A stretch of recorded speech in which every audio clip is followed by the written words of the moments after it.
오늘도 말씀과 기도로 이 자리에 오신 분들을 환영합니다. 1월 14일 말씀 묵상 마태복음 1장 18절로부터 25절 의로운 요셉. 지금부터 본문을 읽겠습니다. 예수 그리스도의 나심은 이러하니라. 그의 어머니 마리아가 요셉과 약혼하고 동거하기 전에 성령으로 잉태된 것이 나타났더니 그의 남편 요셉은 의로운 사람이라. 그를 드러내지 아니하고 가만히 끊고자 하여 이 일을 생각할 때에 주의 사자가 현몽하여 이르되 다윗의 자손 요셉아 내 아내 마리아 데려오기를 무서워하지 말라. 그에게 잉태된 자는 성령으로 된 것이라. 아들을 낳으리니 이름을 예수라 하라. 이는 그가 자기 백성을 그들의 죄에서 구원할 자이심이라 하니라.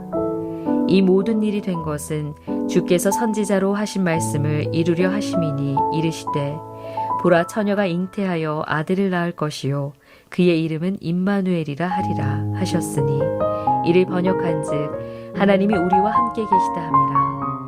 요셉이 잠에서 깨어 일어나 주의 사자의 분부대로 행하여 그의 아내를 데려왔으나 아들을 낳기까지 동침하지 아니하더니 나음의 이름을 예수라 하니라. 본문 해석입니다. 마태복음 1장 18절에서 25절은 예수 그리스도의 탄생 이야기를 통해 하나님의 구원 역사가 어떻게 성취되었는지를 보여줍니다.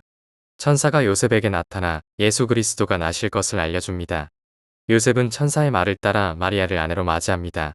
이 본문은 단순한 역사적 사건 기록이 아니라 구약 성경에 예언된 메시아의 도래와 성취를 드러냅니다.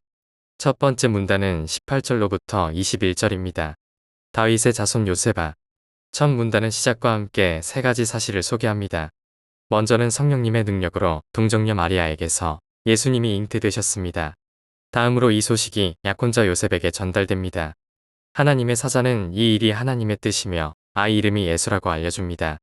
동정녀 마리아의 임신 소식은 처녀인 마리아에게도 충격적인 소식이었지만 오늘 첫 번째 문단은 요셉에게 초점을 맞춥니다. 그는 동침한 일이 없음에도 마리아의 임신 소식에 매우 놀라고 충격을 받습니다. 본문은 이어서 요셉의 입장에서 인격적인 최선의 조치를 취하는 모습을 소개합니다. 19절 말씀에서 요셉은 가만히 끊고자 하였고 성경은 이어서 그를 의로운 사람으로 소개합니다. 당시 율법에 따르면 약혼한 처녀의 부정은 죽음에 해당하는 죄였습니다. 신명기 22장 23절로부터 24절까지 말씀입니다. 요셉의 입장에서 마리아를 최대한 보호하는 길은 가만히 끊는 것이라 생각했습니다. 이는 요셉 자신이 이 문제에 대한 책임을 짊어지는 결정입니다. 하나님은 요셉에게 주의 사자를 보내시고 그를 다윗의 자손 요셉이라 부르십니다. 또 내 아내 마리아를 데려오라 하십니다. 여기서 우리는 그나마 인격적이라 하는 요셉의 모습도 보았지만 여전히 내 입장에서 모든 일을 판단하고 선과 악을 결정하는 연약한 모습을 보게 됩니다. 이 모든 일을 주도하신 하나님은 하나님의 백성들의 구원에 초점을 맞추어 다윗의 후손인 요셉에게 이와 같은 일을 일으키셨습니다. 하지만 다윗의 후손 요셉은 자신을 그렇게 생각하지 않았고 단지 사랑하는 여인이 임신한 사실에서 갈등하고 고민하는 모습을 보게 됩니다. 이 같은 모습은 우리에게는 늘 있는 모습입니다.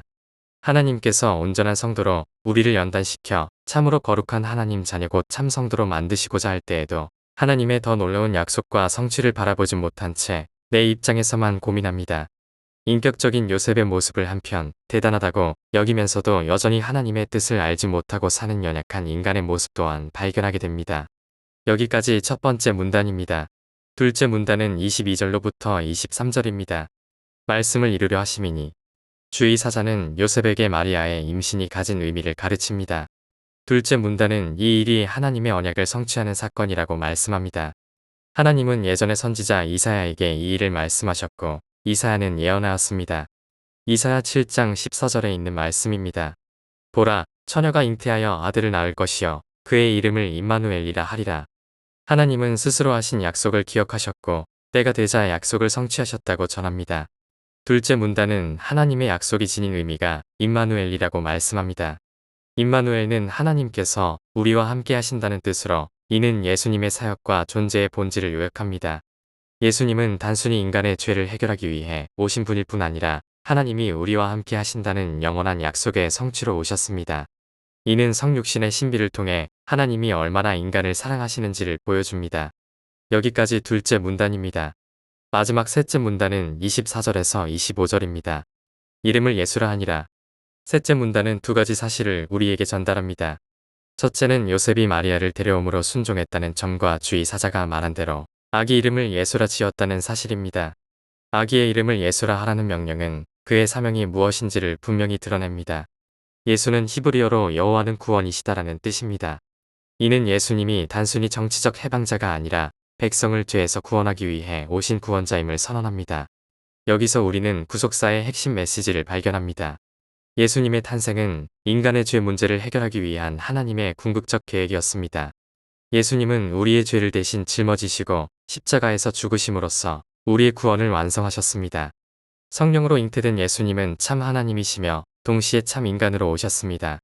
이는 하나님께서 인간의 역사 속으로 들어오셔서 죄인들을 구원하기 위해 친히 행하신 초자연적 사건임을 의미합니다.